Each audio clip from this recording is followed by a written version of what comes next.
Gara irakasle talde bat, gaur erabaki duguna eskolan gaua pasatzea, itxialdia egitea hemen Dimako herri eskolan. Hezkuntza publikoan aldeko greba dinamika baten murgildute gauze irakasleok. Eta horreri indar emoteko asmoz, eta grebarako materiala prestatzeko asmoz, eta pizkata hausnartu, eta hori elkartu gara eta gaua bertan pasatuko dugu. Greba egunak izango ziren otsailako 26, 27. 26an 3 hiriburuetan dauz deituta manifak, eta 27an Gasteizen.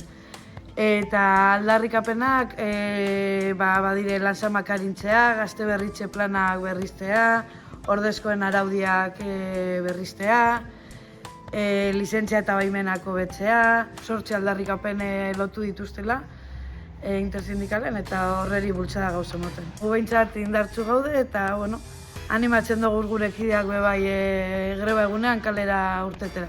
Hezkuntza publikoa indartu behar dugula denon artean eta irakasleon lan baldintzak hobetu.